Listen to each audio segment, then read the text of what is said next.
Good morning, everyone. Ata Marie. Here we are back again at Monday Morning Spirituality, looking at connecting with ourselves. And I want to introduce the spiritual practice of noticing our feelings. You may wonder why I'm including this as a spiritual practice. I put it in this category because if we do not pay real attention to our emotional life, we miss out on all the information that comes to us through the body's own responses to what is happening.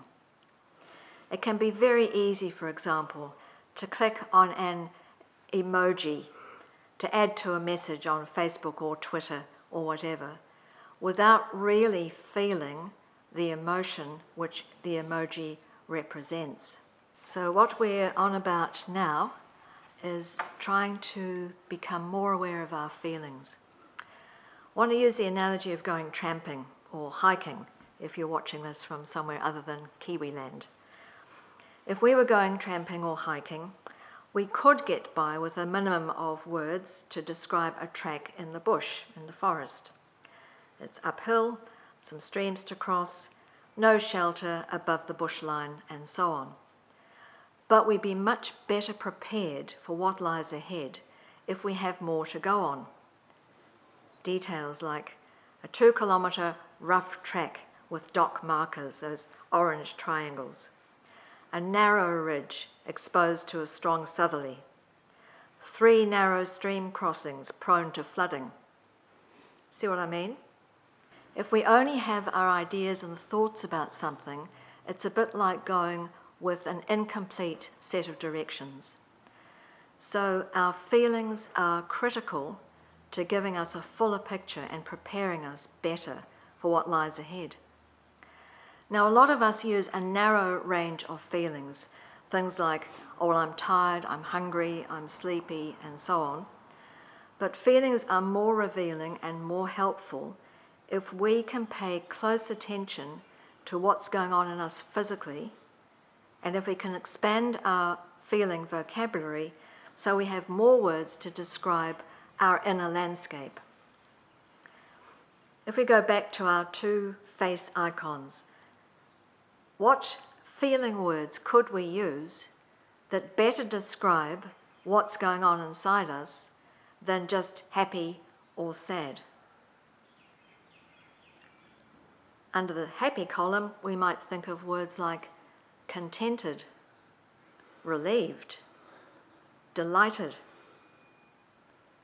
Under the sad column, we might think of things like miserable, annoyed, anxious.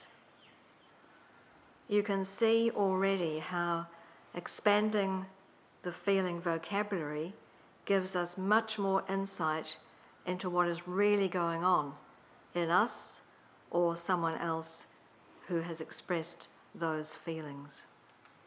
Feelings can be a bit like sheep which need a sheepdog. They can run all over the place until we identify them, gather them in, and take steps to find the direction we need to proceed. We'll find out more about how we might do that when we next look at connecting with ourselves. But just keep in mind that idea that feelings are there for a purpose to help us learn more about our inner life. As you do your daily examine, ask the loving presence to help you pay attention to your feelings, because for many of us, that's an area of great mystery, and it's hard to put a finger on what's really going on inside. So here are some questions to get you started.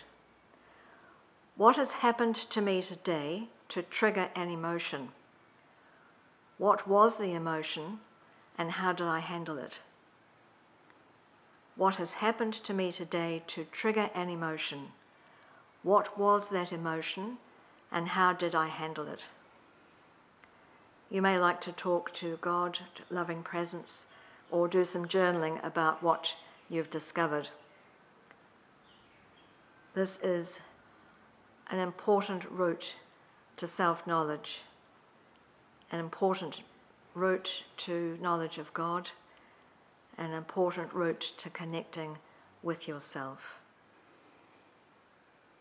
So may the blessing of Creator, Redeemer and Life Giver be with you today and in the coming week. Hei te rahina. See you next Monday.